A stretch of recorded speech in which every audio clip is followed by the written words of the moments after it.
Bom dia, boa tarde ou boa noite. Na paz do Senhor Jesus, a todos os amigos e amigas, irmãos e irmãs em Cristo de todas as partes que nos acompanham aqui no Brasil ou em outras nações da terra, todas as tardes no horário daqui, pelo Facebook, na nossa live de estudo bíblico. Hoje trazendo um tema um pouco mais criativo, não tão doutrinário. As janelas da Bíblia e as suas mensagens. Partindo do entendimento de que tudo na Bíblia fala. Cada coisa mencionada, cada objeto, cada personagem, cada rio, cada monte, tudo tem uma mensagem. A Bíblia é a boca de Deus falando. Embora a mensagem possa estar de uma forma explícita, clara, fácil ao entendimento, bem-vinda, irmã Maria Romana. Ou pode também estar implícita, de uma forma mais sutil ou até figurada. Mas é justamente para que a gente se apegue ao estudo da Bíblia, ao exame da palavra de Deus e sejamos sempre edificados. Ou seja, como alimentação, né, que a gente não encontra tudo num alimento só. A gente precisa comer várias coisas para ter supridas as nossas necessidades nutricionais. E nesta tarde, então, eu convido você a compartilhar esta live com as pessoas dos seus contatos, que às vezes não estão nos meus, mas poderão ser alcançadas também por essa palavra, com a sua ajuda, com a sua participação, compartilhando a live de hoje, depois que já tiver sido feita a transmissão, ou agora mesmo também compartilhando para que elas acompanhem em tempo real. Que Deus te abençoe, que seja uma ótima transmissão, que não tenhamos como temos tido os problemas de internet aqui da minha região e a gente possa ir até o fim. Esse estudo bíblico, esta ministração, eu já ministrei em outro lugar, ela não é exclusiva para hoje. Mas enquanto pensava em algo para hoje, me ocorreu esta palavra, porque ela passa por vários subtemas e certamente algum deles você vai se identificar e sentir que há algo de Deus para você. As janelas da Bíblia e as suas mensagens. Já que na Bíblia tudo fala, eu elenquei aqui nesse estudo bíblico, por ordem que aparece na Bíblia, as janelas da Bíblia, todas as janelas mencionadas na Bíblia. E é curioso como cada uma tem uma mensagem para nós. Tem para mim, espero que tenha também para você. Bem, então vamos lá. A janela, a atitude da janela ou de quem está na janela é que traz a mensagem. Porque o que é uma janela? A gente já sabe, né? Mas vamos assim analisar aqui. Uma janela não é uma porta, mas também não é uma parede. Se ela estiver fechada, ela se iguala à parede. Mas se ela estiver aberta, ela não se iguala à porta. Ela é uma antevisão. Ela permite ver o que está do outro lado sem estar lá. Ela permite que alguém que está dentro de um aposento, de um recinto, se comunique com a parte exterior sem estar lá. Curioso, né? Do ponto de vista de metáfora, de figura de linguagem e até filosófico, eu acho interessante. Muito bem-vindo, meu amigo, pastorzão abençoado, pastor Valdemir Barreto, em Miami, Flórida. Bem-vinda, irmã Maria Romana, em Colônia de Uvá. E de todas as partes os irmãos já estão chegando aí, irmã Elisandra, irmã Zeni e todos os demais que estão chegando são bem-vindos. Se eu não falar na hora que aparece aqui, aí o nominho some aqui, depois eu não consigo ler mais, fica muito pequenininho ali para mim, porque eu estou olhando num smartphone. Irmã Ivoniz, a paz do Senhor também. Então, as janelas da Bíblia e suas mensagens. Uma janela, ela não é uma parede, mas também não é uma porta. Ela é uma antevisão. É para a gente ter assim uma amostra, uma perspectiva do que está do outro lado. Não é isso?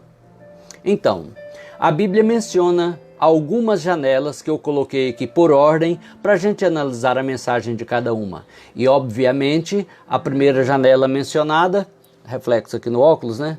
Amanhã eu vou corrigir isso. A primeira janela mencionada é em Gênesis, lá nos começos, na Arca de Noé. A gente vê que ao ordenar que Noé construísse a arca, aquela arca tinha uma única porta e tinha também uma única janela. Ninguém entrou e nem saiu pela janela, só entrou pela porta. E depois que Deus trancou a porta, ninguém mais entrou. E só saiu também quando Deus abriu a porta.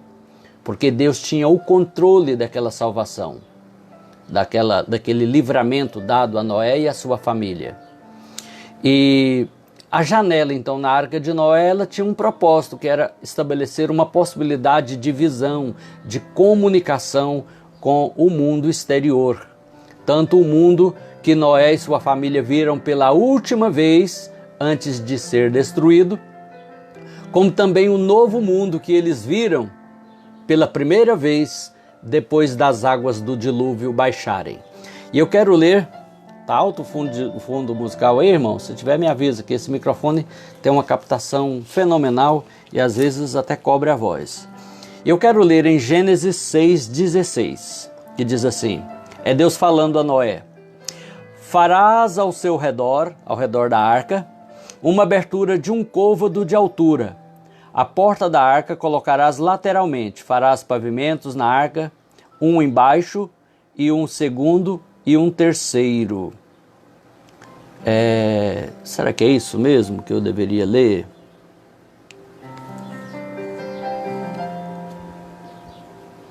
Sim, a abertura. Essa abertura de um côvado, aproximadamente 37 centímetros, era a janela. Não era para passar ninguém, nem entrar ninguém por ali. Essa arca, ela serviu para Noé e seus filhos, sua esposa e suas 3 noras terem uma visão do que se passava lá fora.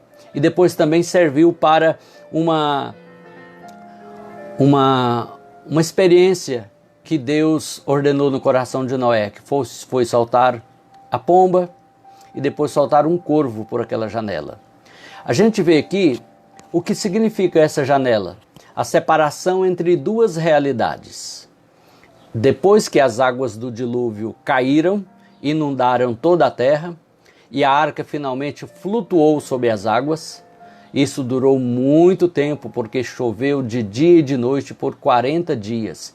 E não apenas chuva, a primeira vez que choveu no mundo, mas também a Bíblia diz que as águas saíam das fontes dos abismos, como se a terra regurgitasse a água de dentro dela, para contribuir com aquele propósito punitivo de juízo de Deus, o propósito do dilúvio.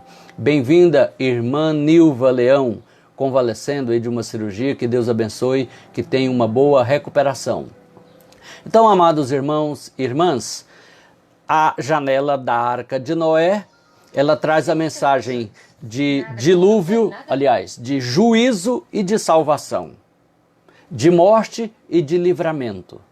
De dentro da janela havia calor, havia comida, havia família, havia suprimento de Deus e a bênção de quem obedeceu ao Senhor, a bênção destinada aos obedientes. De fora da arca, de fora da janela, se podia ver um mundo sendo destruído, pessoas desesperadas, pessoas em pânico porque finalmente o juízo de Deus anunciado por 120 anos, o tempo que Noé levou para construir a arca, finalmente se abatera sobre a humanidade de então, a qual Deus resolveu destruir com as águas do dilúvio. E aquele povo teve a oportunidade, como diz lá em 1 Pedro, né? Noé, ou em Tiago, Noé, pregoeiro da justiça, pregou, anunciou, e o povo não se arrependeu, não se converteu e foi destruído. Dentro da janela, vida, salvação, família, conforto, bênção. Fora da janela, morte, destruição, juízo. De qual lado você está? Na janela da Arca de Noé. Está na arca? Jesus é a nossa arca. embora a arca tipifique também a igreja, mas é a igreja como corpo de Jesus, como corpo de Cristo. Estar em Cristo também é estar na igreja. E de nada adiantará estar no templo, na casa de oração e não ser igreja, não ser corpo de Cristo, porque a salvação é para quem está em Cristo. Jesus é a nossa arca. Então a arca de Noé tem essa mensagem da graça sendo oferecida e sendo rejeitada. A mensagem do livramento, mas também do juízo divino. A Bíblia nos ordena em Romanos 11, o apóstolo Paulo escrevendo, ele diz: considerai, pois, a bondade e a severidade de Deus.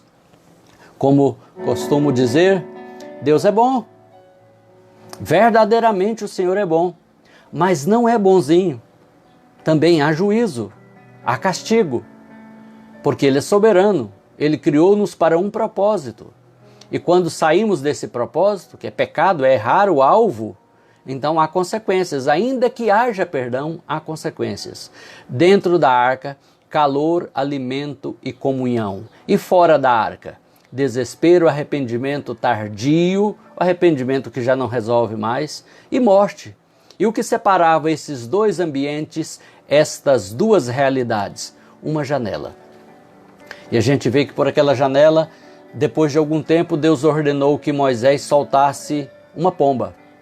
A pomba voou por sobre as águas e não encontrou onde pousar, onde pisar os seus pés. E voltou trazendo um ramo de oliveira no seu bico.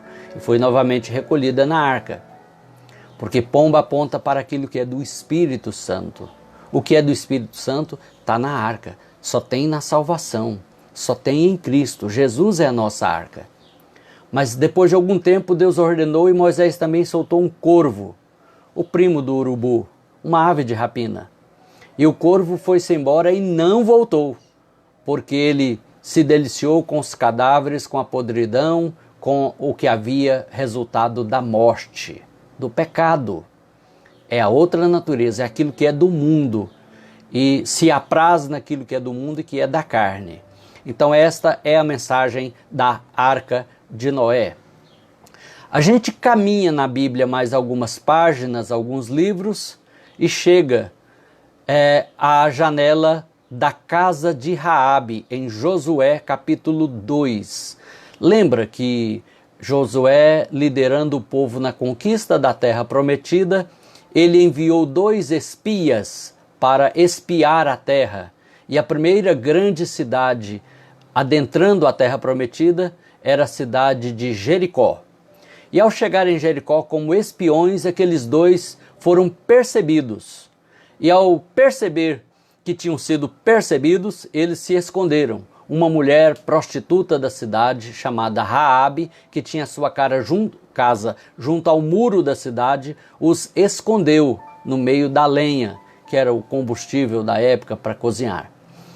E quando finalmente passou o perigo e eles iam serem tirados de lá, ela disse: olha, eu sei que o Deus de vocês, o que ele tem feito, a fama do Deus de vocês tem chegado até mim, como ele tem livrado vocês das nações hostis, das nações inimigas, e tem operado grandes milagres. E eu sei que ele também entregará esta cidade na mão de vocês. Mas eu quero pedir por mim, pelos meus pais, pela minha família, pela minha casa, que quando Deus entregar esta cidade na mão de vocês, poupem a mim, a minha casa e a minha família, e aos meus pais que estarão aqui comigo. E aí eu passo a ler agora em Josué capítulo 2, verso 15. Aqui em Josué 2,15, onde está? Ainda é Juízes. Josué 2,15, que diz assim: ela então os fez descer por uma corda pela janela, porque a casa em que residia estava sobre o muro da cidade. Ela os prendeu uma corda e desceu pela janela. A janela da casa dela, que era no muro da cidade. As cidades eram cercadas de muros altos por causa dos invasores, dos constantes perigos de invasão, porque não havia um Estado democrático de direito como hoje. A ordem social era muito diferente. né? Era a lei do mais forte. Mas ela os fez descer e eles disseram a ela: olha, na janela da sua casa esteja dependurado um fio escarlate, uma linha, um cordão escarlate, porque esse será o sinal de que essa é a tua casa. Esse escarlate vermelho aponta para o sangue.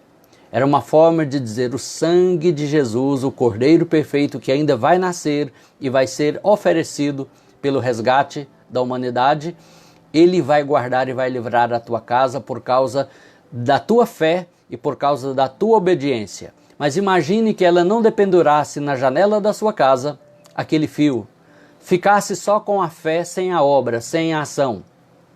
Não teria ocorrido o milagre e o livramento da casa de Raabe. Então, por aquela janela, ela desceu os espias por cordas, e aí aconteceu o seguinte: quando Deus ordenou a Josué que rodeasse com os músicos, com os cantores, os levitas, com trombetas, por 7 dias, cada dia, uma vez, e no 7º dia, por 7 vezes.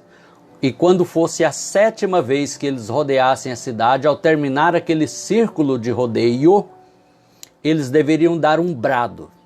E quando foi dado aquele brado, depois de 7 dias, e no 7º, a 7ª volta, a cidade veio abaixo. Ela praticamente implodiu, sendo as estruturas do seu muro engolidas pela terra. Mas ficou ali como que fosse uma fatia de bolo. Sabe quando vai comendo o bolo e fica só aquela última fatia? Ficou só uma fatia do muro da cidade, que era justamente a casa de Raabe. Onde houve fé, onde houve conversão, voltou-se para o Deus de Israel.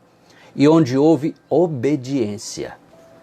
Então a janela da casa de Raabe, diz aí os versos 18 e também o 21, vou ler para você, diz assim: e se vindo nós à terra não atares esse cordão de fio de escarlata à janela, por onde nos fizestes descer, e se não recolheres em casa contigo teu pai, tua mãe, teus irmãos e toda a família de teu pai. Verso 21. E ela disse: segundo as vossas palavras, assim será. Então os despediu e eles se foram, e ela atou o cordão de escarlata à janela. Querido irmão, querida irmã, na janela da tua casa, da tua vida, está o fio de escarlata? A janela da tua casa é uma janela marcada, diferente, porque ela é o ponto de comunicação com o mundo exterior. É uma janela que tem a obediência. A janela da casa de Raabe foi a janela do livramento, pelo sangue de Jesus. Foi também uma janela que representou salvação. É uma janela que fala. Bom, você deve estar lembrando de desenho animado, onde qualquer coisa fala, né? Mas essa janela fala o seguinte: obedeçam, exerçam fé, seja diferente, caminhe na contramão do mundo e haverá livramento. Haverá esperança, graças a Deus. Como são muitas janelas para abrir, nós vamos então para a terceira janela. Por sequência bíblica está em Juízes 5:28. Aqui no livro dos Juízes, capítulo 5, versículo 28, fala da janela da mãe de Sísera. Não é Cícera, é Sísera. Sísera era um homem, é um nome masculino. E provavelmente morava com sua mãe, ou sua mãe morava com ele. Porque o verso 28 do capítulo 5 de Juízes diz assim: a mãe de Sísera olhava pela janela e exclamava pela grade. Olha o que ela exclamava: por que tarda em vir o seu carro? Por que se demoram os passos dos seus cavalos? Esta é a janela da ansiedade. Se a primeira foi a da salvação, se a segunda de Raabe foi a do livramento, a terceira, a janela da mãe de Sísera, é a janela da ansiedade. Você imagina essa mãe preocupada, porque geralmente nós pais conhecemos até o barulho do carro dos filhos, a sua chegada, o seu modo de mexer na tranca do portão, da porta da casa. E essa mãe também conhecia. E lá está ela ansiosa, toda hora olhando pela janela. Aqui diz que olhava. Olhava quer dizer, não é olhou, é olhava. Ela repetia esta ação. Com ansiedade. Por que tarda em vir o seu carro? Por que demora eu ouvir os passos dos cavalos? Aonde levou essa ansiedade? A lugar nenhum. Porque o que tinha acontecido já tinha acontecido. Seu filho já foi morto por Jael, por uma mulher, porque ele era um homem mau, um homem sanguinolento que estava oprimindo. E ele fugiu da batalha, escondeu numa tenda e dormiu pesadamente. A Bíblia diz que ele era muito obeso e dormiu pesadamente. E Jael, uma mulher, fincou a cabeça dele na terra com uma estaca de madeira. E ele morreu ali. Não adiantou a sua mãe ficar ansiosa. Mãe, pai, e você em geral, que é ansioso, a ansiedade é como uma cadeira de balanço. Ela te movimenta, mas não te leva a lugar nenhum. Você não vai sair do lugar. Precisa orar, tomar as cautelas, recomendar o que tiver que recomendar, orar e descansar no Senhor. Porque tem muita gente vivendo na ansiedade, desenvolvendo até doenças psicossomáticas, doenças de fundo emocional, por causa da ansiedade. Eu tenho que lidar com isso e talvez você também tenha que lidar com isso. E precisamos aprender a lidar e a vencer. Porque isso é sofrer por antecipação. Ansiedade é sofrer por antecipação. É trazer para agora um perigo ou a possibilidade de algo ruim acontecer que ainda está no futuro. Eu não estou falando de prudência, de prevenção. Estou falando de ansiedade. E a gente segue mais na Bíblia e chegamos a 2 Samuel 6,16, a janela de uma rainha. Oh, que legal, hein? Deve ser uma janela top, muito joia, né? Não, só que não. É a janela de Mical, a filha de Saul.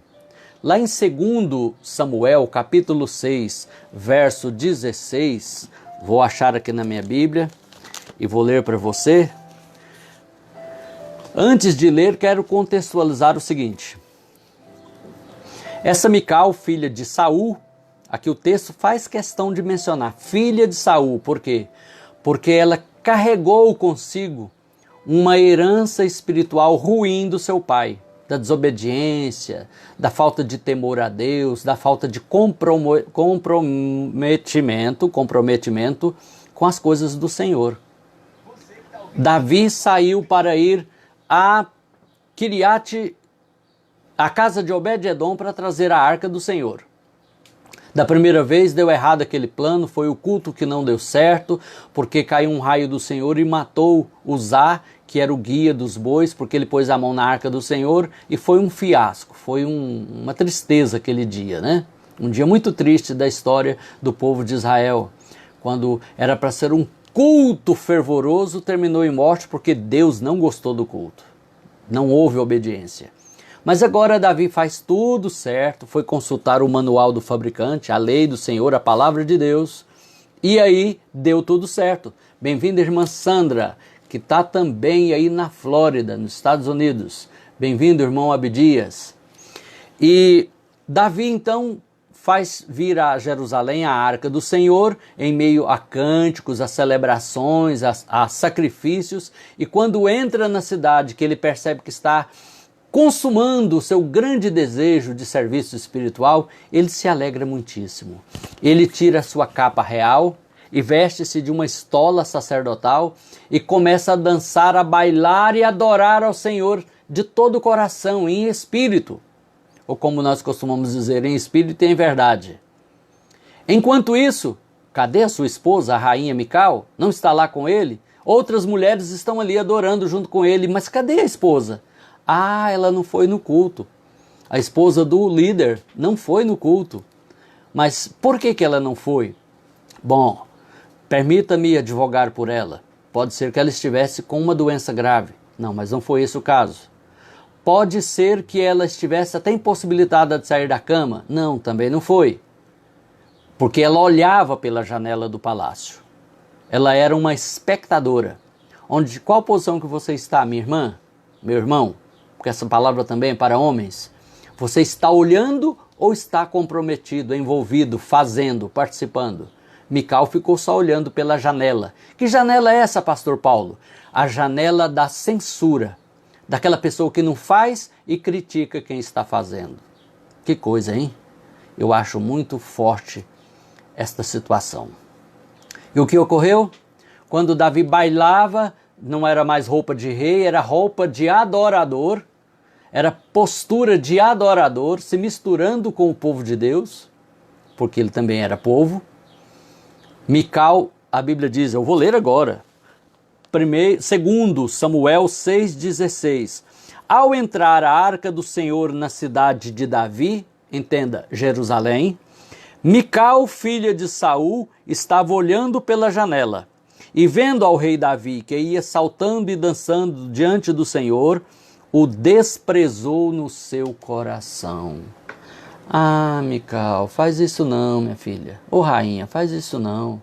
Você não foi, você não adora a Deus.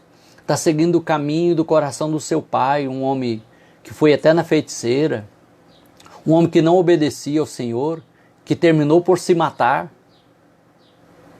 que ainda perseguiu um ungido de Deus. Agora você, depois de ter passado o perrengue que passou, seu pai tomou você de Davi e deu para um homem que morava lá no fim do mundo, terceira etapa, e você ficou sumida do mapa de Israel. Mas aí Davi sobe ao trono, seu pai se mata e Davi manda buscar você, porque casou com você, porque te amava, mesmo você não tendo filhos. E agora, ao invés de ser grata a Deus, servir, adorar, obedecer, você não vai, não faz, ainda critica o marido que está fazendo.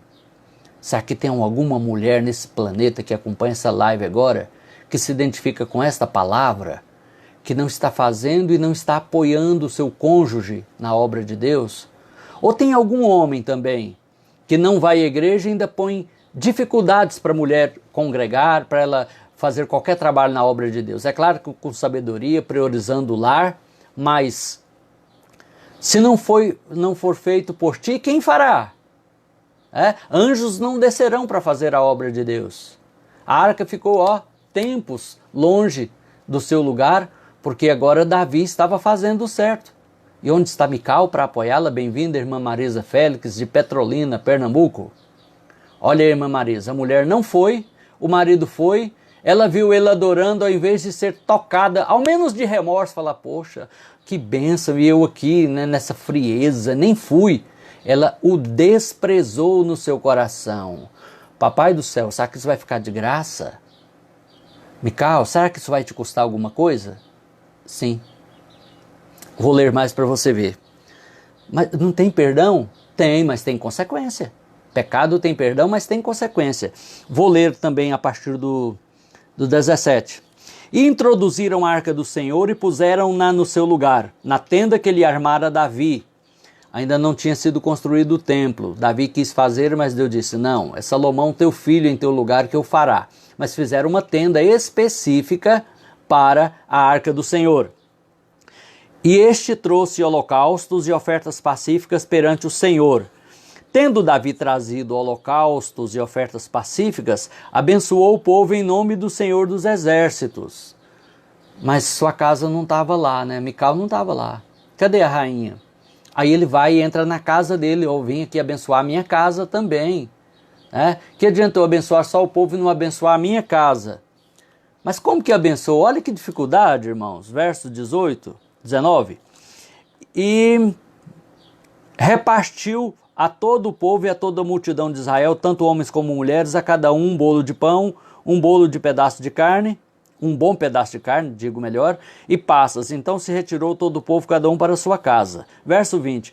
Voltando Davi para abençoar a sua casa, Mical, filha de Saul, só fala Mical, filha de Saul, não fala Mical, esposa de Davi, ela era esposa do rei, mas é a sua genética espiritual. Ela insistia de ser filha de Saul ao invés de esposa de Davi. Tem mulheres também que falam, prefiro ser qualquer coisa, menos esposa de líder, de pastor, de presidente e de quem está na frente. Ou não fala isso não, isso é muito sério, né? É um privilégio para uma mulher ser esposa de um homem que Deus aprouve usar, que Deus escolheu para usar. Como também, homem, é um privilégio para um homem, ainda que você não tenha uma função ministerial, mas ser esposo de uma mulher que Deus usa. Triste é quando é uma pessoa que o diabo que está usando, né? Mas Mical, aqui diz, Mical, filha de Saul, saiu a encontrar-se com ele e lhe disse: que bela figura fez o rei de Israel, descobrindo-se hoje aos olhos das servas de seus servos. Gente, ele não ficou nu, não. Ele tirou a capa de rei e vestiu de uma estola de sacerdote, roupa compridona, decente, tudo certinho. Ela não gostou porque ela gostava de pose, de aparência. Por isso ela foi para a janela da censura. Como sem vergonha se descobre um vadio qualquer. Não, ela não falou isso não. Falou para o rei, para o marido. Você se comportou como um sem vergonha, um vadio qualquer. Tirou a roupa de rei e vestiu roupa de sacerdote. Onde já se viu isso? Cadê a etiqueta? Cadê a pose? Meu Deus, foi longe Mical. Disse, porém, Davi a Mical, verso 21, perante o Senhor que me escolheu a mim antes do que a teu pai e a toda a sua casa, mandando-me que fosse chefe sobre o povo do Senhor, sobre Israel, perante o Senhor me tenho alegrado. 22, ainda mais desprezível me farei e me humilharei aos meus olhos. Quanto às servas de quem falaste, delas serei honrado. Vamos terminar? Que eu já estou com dó de Mical. Vamos parar por aqui? Olha o que diz aqui, irmã Marisa.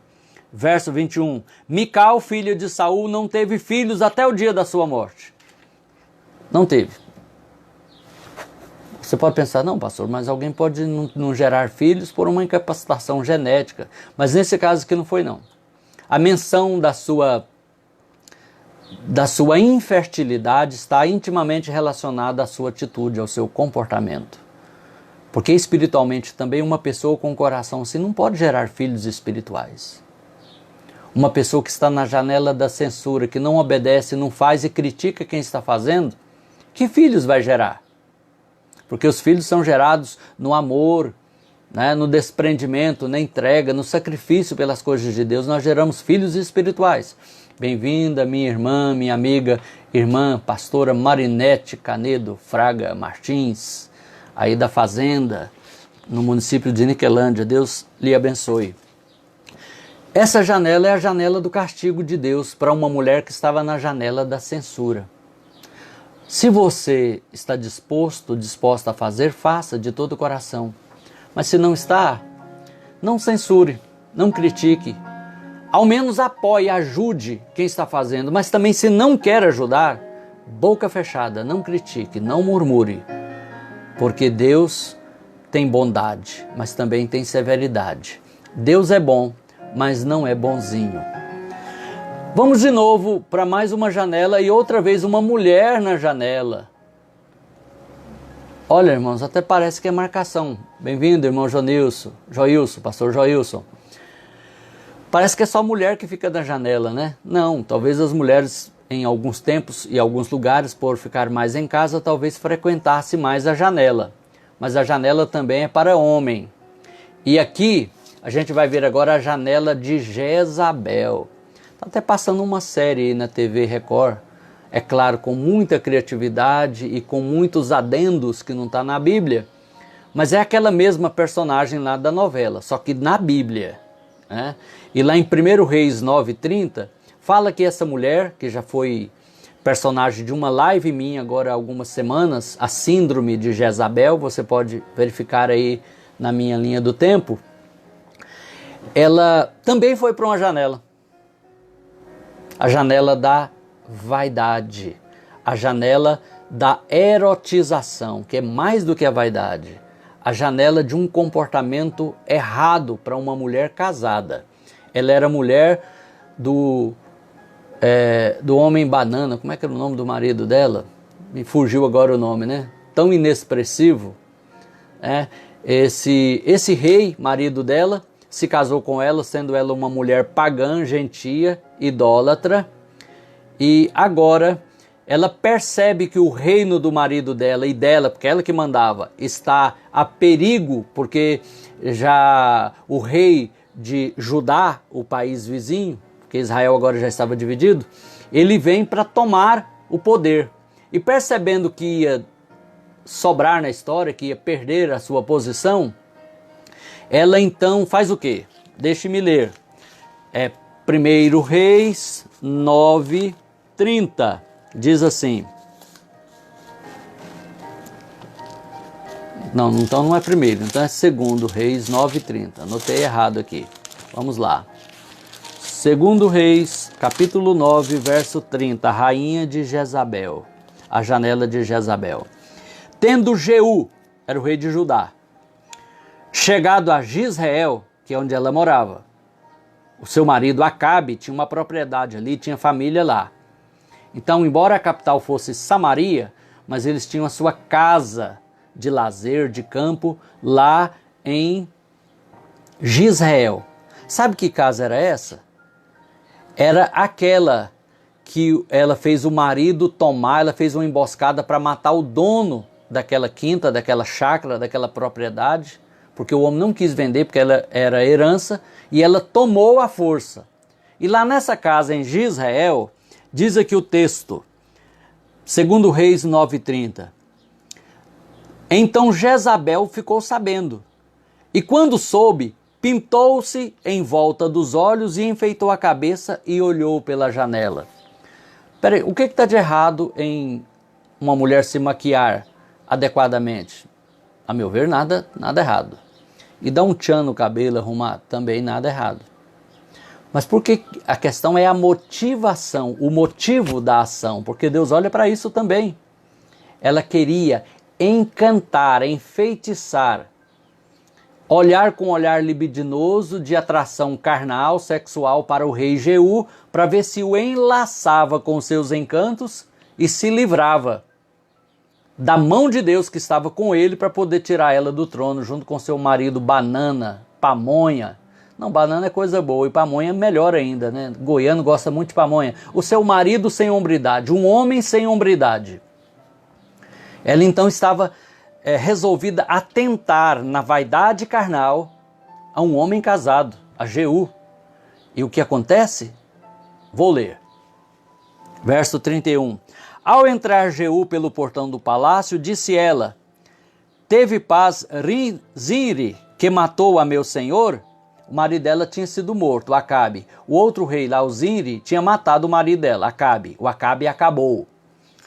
Desculpe o trocadilho. Levantou ele o rosto para a janela, ele olhou e viu ela lá na sacada do palácio e tinha alguns guardas para guardá-la. E ele disse então para aqueles guardas: quem de vocês está do meu lado? E 2 se manifestou: nós estamos. Ele falou: então joga essa maldita daí. Esse foi o fim, aliás, o começo do fim de Jezabel. Olha aí. Levantou ele o rosto para a janela e disse: quem é comigo? Quem? E 2 ou 3 eunucos olharam para ele. Então disse ele: lançai-a daí abaixo. Lançaram-na abaixo e foram salpicados com seu sangue a parede e os cavalos. E Jeú a atropelou. Entrando ele e havendo comido e bebido, disse... Ele tomou posse do palácio que ela morava. Ele disse então: bem-vinda, irmã Sandra Tirakovsky. Olhai por aquela maldita e sepultai-a, porque é filha de rei. Aí os homens, a serviço dele, foram procurar Jezabel para sepultar. Só havia sobrado a palma das mãos e a planta dos pés e os ossos. Os cães haviam comido completamente, devorado. Naquele tempo não era igual hoje, não. Hoje cachorro é quase gente, né? Naquele tempo era coisa selvagem, de ficar do terreiro para fora. E eles haviam comido Jezabel. Aquela mulher que se levantou contra o profeta Elias, aquela mulher que se opôs aos planos de Deus, que semeou discórdia, intrigas, idolatria, vaidade, luxúria, agora finalmente estava morta. Porque tudo começou, o começo do seu fim foi a janela da vaidade. Meu irmão, porque parece que vaidade é coisa só de mulher, não é, né? A gente pode ter a vaidade numa gravata, num prendedor de gravata, num anel, ainda que seja de formatura. A vaidade pode estar onde menos pensamos. Mas o fato é o seguinte: a janela, bem-vindo irmão Helder, a janela da vaidade é perigosa. porque nos leva a dar valor, um valor exacerbado, muito grande, àquilo que não é essencial. Leva o nosso coração a se apartar do temor de Deus em nome de popularidade, de mais curtidas no Facebook ou em outra rede social.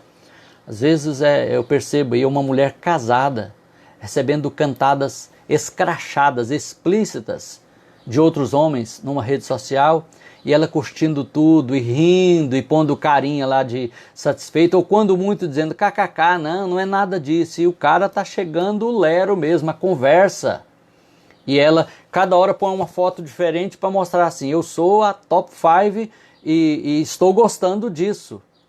Quando você olha o perfil de rede social de uma mulher cristã, autêntica, quando um homem põe uma conversa errada para ela, ela repreende na hora. E se for o caso, até já exclui e bloqueia. Por quê?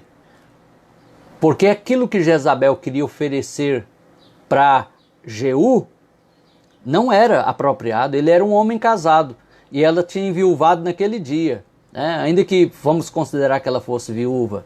E também não é assim que as coisas funcionam. A janela da vaidade, a janela de Jezabel. Cuidado com elas, homens e mulheres. Vamos adiante, porque o tempo está voando. Essa janela aqui, ela não tem nome. A próxima agora é 2 Reis 13. Estamos em 2 Reis 9, pulamos aí algumas páginas, chegamos ao capítulo 13. Eu vou ler os versos 17 ao 19 e você vai ver de que janela se trata. 17 ao 19. E disse, abre a janela para o oriente, e ele a abriu. Disse mais Eliseu, atira, e ele atirou, no caso uma flecha. E ele atirou. Prosseguiu, flecha da vitória do Senhor, flecha da vitória contra os sírios, porque ferirá os sírios em Afeca até os consumir. Disse ainda, toma as flechas, ele as tomou. Então disse ao rei de Israel, atira contra a terra, e ele a feriu 3 vezes e então parou. Então o homem de Deus se indignou muito contra ele e disse, 5 ou 6 vezes a deverias ter ferido. Então feririas os sírios até os consumir, porém agora só 3 vezes ferirás os sírios. Aqui estava Eliseu e o seu moço num lugar e tinha uma janela.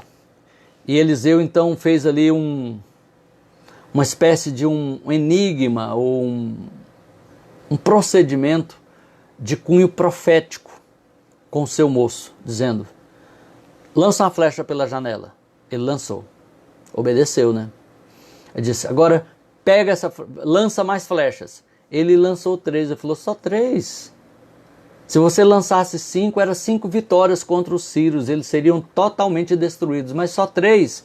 Eles vão ficar assim mal matados e vai depois se reconstruir e voltar novamente contra você.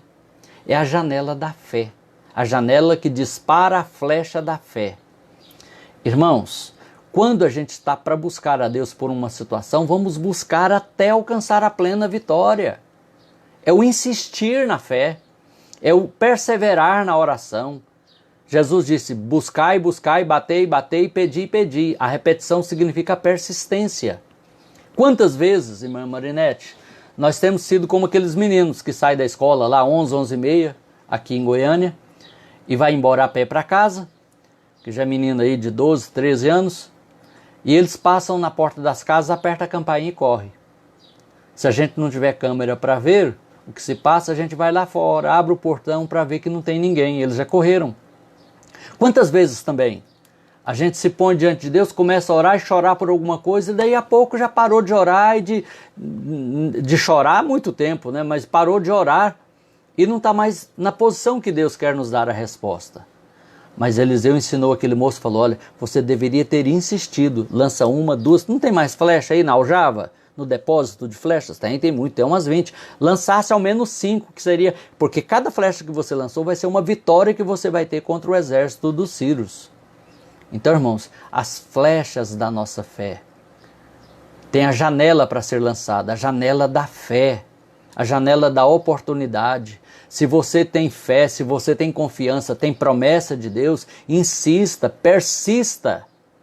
Só não vamos insistir é esperar o ônibus da bênção onde ele não passa, né? Não tem ponto, não é lugar, não é rota dele. Mas se você está na vontade de Deus, o que você está pedindo está em linha com a palavra de Deus, use as flechas da fé pela janela da fé. Amém?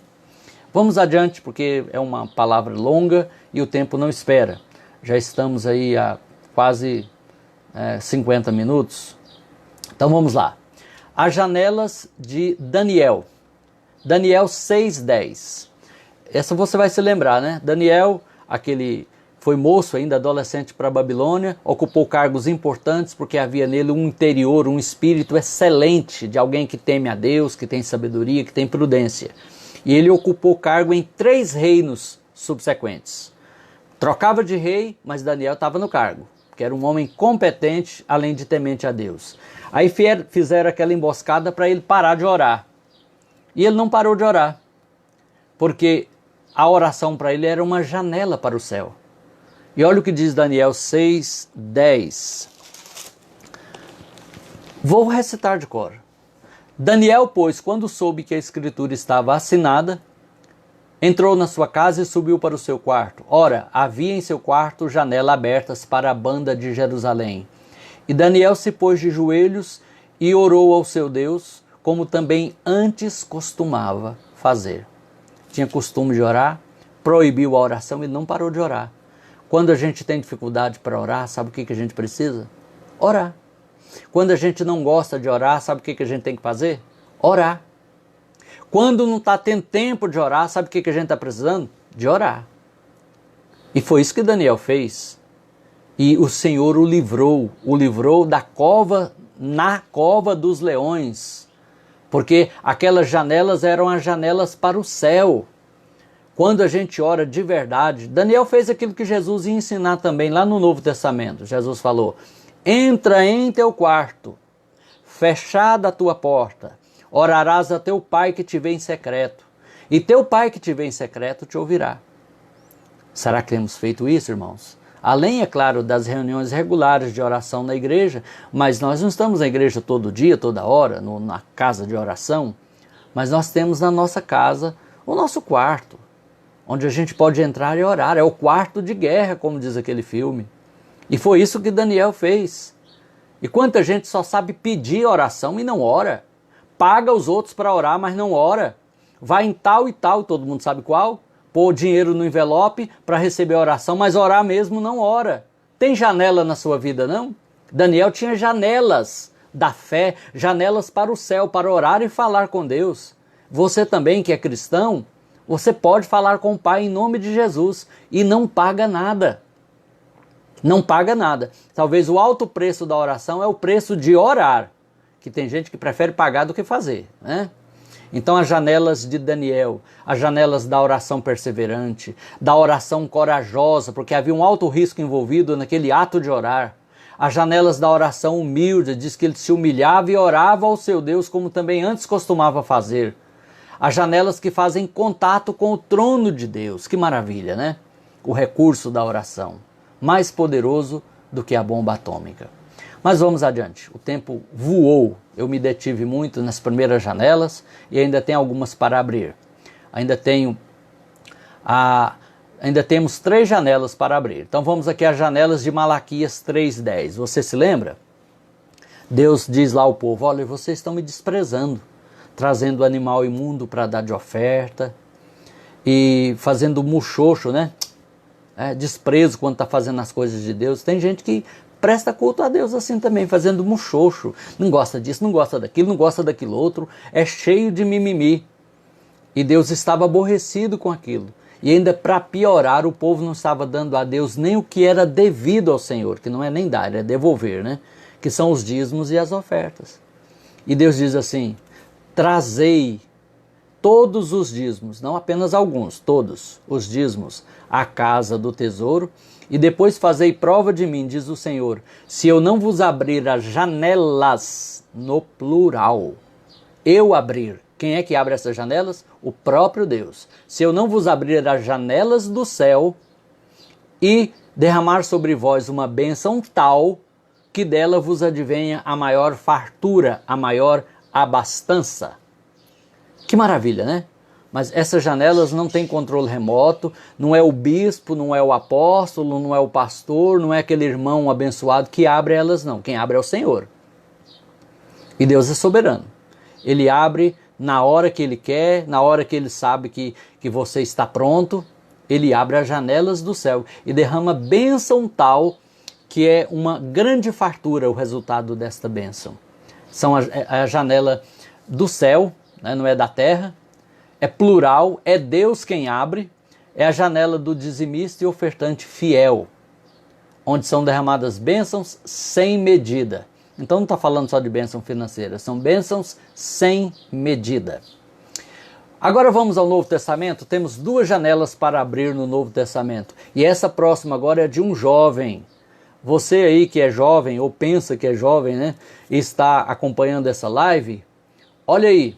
A janela de Eutico, Atos capítulo 20, verso 9. Vou abrir aqui a Bíblia no livro de Atos dos Apóstolos, capítulo 20, verso 9. Paulo está num lugar pregando o evangelho, porque ele vai viajar no outro dia de madrugada, e ele mandou ajuntar a liderança, os anciãos das igrejas, dos lugares ali por perto, para uma reunião, para uma palavra, diz aqui o capítulo 20. Era o primeiro dia da semana, eles celebraram a ceia do Senhor, o partir do pão, e isso foi em Troade, lá onde hoje é a Grécia. E lá nesse lugar, Paulo estava num cenáculo, que era um lugar assim, uma sala para jantar maior, que cabia muita gente, havia muitas lâmpadas, era um lugar bem claro, mas as lâmpadas naquele tempo queimavam gordura, de peixe, óleo de outros animais, né? Então emitia muita fumaça. E tinha uma janela, era o terceiro andar aquele cenáculo, então era um lugar alto. E um rapaz sentou na janela, um rapaz chamado Eutico. Quem está na janela não está nem dentro e nem fora. A janela é o ponto de divisão. Isso nos mostra que esta é a janela da indefinição, de quem não se posiciona, nem dentro nem fora. Era uma noite, à meia-noite já, né? Então lá fora era completamente escuro, lembrando que as cidades não tinham iluminação pública como hoje. Então havia o breu, a escuridão lá fora e lá dentro clarinho. Lá dentro, palavra de Deus, os irmãos, a comunhão, tinham até celebrado a ceia. E lá fora, escuridão. O que Eutico estava fazendo ali? Para onde ele estava olhando? O que ele pretendia? O que ele desejava? E a Bíblia diz que Paulo alongou o seu discurso, diz aqui o verso 9, até a meia-noite. Havia muitas lâmpadas no cenáculo onde estávamos reunidos, diz Lucas, né, que escreveu Atos aqui no verso 8. Verso 9, um jovem chamado Eutico, que estava sentado numa janela, adormecendo profundamente durante o prolongado discurso de Paulo, vencido pelo sono, caiu do terceiro andar abaixo e foi levantado morto. Caiu para a morte. Quem está na janela da indefinição corre o risco de cair para fora, cair para a morte. Esse risco é sempre maior do que cair para dentro, para o avivamento, para a vida, para a restauração. Porque o pecado chama, as trevas chamam. E Eutico então foi entorpecido, de repente ele começou a ouvir aquele som da voz de Paulo, já não dava mais atenção às palavras, sem saber ele que era a última vez que ele teria a oportunidade de ouvir o apóstolo. Paulo nunca mais voltou ali, ele nunca mais o ouviria outra vez. E ele então dormiu e caiu para fora, terceiro andar e morreu. Graças a Deus que havia um propósito de Deus ali de ainda dar livramento, porque Paulo parou a pregação, desceu todo mundo lá, e Paulo, diz aqui o texto, olha, vou ler para você. Descendo, porém, Paulo inclinou sobre ele e abraçando-o disse, não vos perturbeis que a vida nele está. Subindo de novo partiu o pão, ou seja, o rapaz reviveu, né? E você pensa, agora então vai todo mundo embora. Não, voltaram e retomaram o culto, olha aí. Subindo de novo, partiu o pão e comeu, e ainda lhes falou largamente até o romper da alva. Aí eles não tinham participado da ceia ainda não, né? Foi antes de celebrar a ceia. Falou até o romper da alva, ou seja, até o amanhecer. E assim partiu. E conduziram vivo o rapaz e sentiram-se grandemente confortados. E aí o dia amanheceu, o rapaz estava vivo, eles vão todo mundo para a praia, porque Paulo ia embarcar no navio, que geralmente saía na vazante da maré, né? Muito cedinho, e eles choraram e beijaram e abraçaram a Paulo, e Paulo disse, vocês nunca mais verão o meu rosto. E aquele moço ainda teve a oportunidade de ver pela última vez o apóstolo, sabe? Mas ele correu um grande risco, que ele poderia não ter revivido. Por quê? Porque ele estava sentado na janela da indefinição, nem dentro nem fora. Queria ao mesmo tempo participar da luz e da palavra dentro, mas também olhar as trevas lá fora. Dormiu na janela. Mas vamos à última, a janela de Paulo no muro de Damasco, 2 Coríntios 11:33. É isso, 2 Coríntios 11:33. Está aqui, vou ler para você. Essa janela ela tem uma mensagem muito importante que a gente deve considerar, porque é algo muito necessário nos nossos dias, que é a janela missionária, segundo aos Coríntios 11:33, que diz assim: em Damasco, verso 32, o governador, preposto do rei Aretas, montou guarda na cidade dos Damascenos para me prender. Damasceno é quem é de Damasco, é o adjetivo de quem é de Damasco. Mas num grande cesto me desceram por uma janela da muralha abaixo, assim me livrei das suas mãos. Paulo, ex-Saulo, perseguidor dos crentes, agora ele é crente, e aí ele passa a ser perseguido. E quando ele vai a Damasco, o preposto do rei Aretas pôs guardas para poder prender, que a cidade era cercada, tinha muros e portões. A hora que ele passasse, ele seria preso e quem sabe até morto. Mas ele foi acolhido, diz aqui,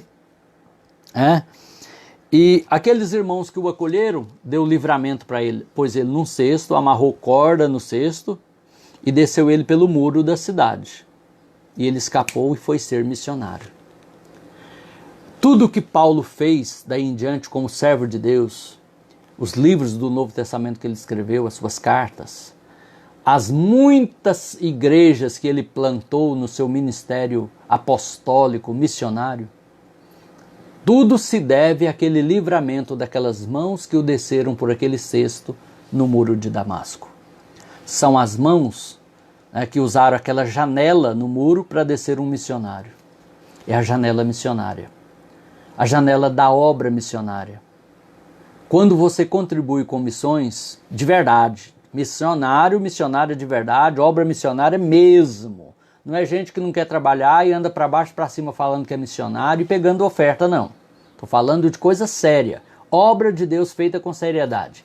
Você está na janela missionária. Você está descendo alguém pelo cesto e sustentando, segurando as cordas daquele que vai. Porque há 3 formas de se fazer missões: indo, orando e contribuindo. Se você não foi chamado ou não pode ir, mas você pode orar e pode contribuir. Ainda que não possa contribuir com muito, contribua com o pouco que puder. E, sobretudo, ore por aqueles que estão lá. Porque estão numa batalha não apenas de perseguição social, ideológica, religiosa, mas também num combate espiritual. E precisam ser revestidos com as nossas orações, com o nosso apoio, antigamente com as cartas para os missionários. Hoje com os e-mails, com as redes sociais, a gente pode contactar missionários, interagir com eles, quando isso é possível, para eles se sentirem apoiados, abraçados, acompanhados por nós. E esta é a janela da obra missionária. Os cestos são as cordas da oração e da contribuição que você faz por esta causa.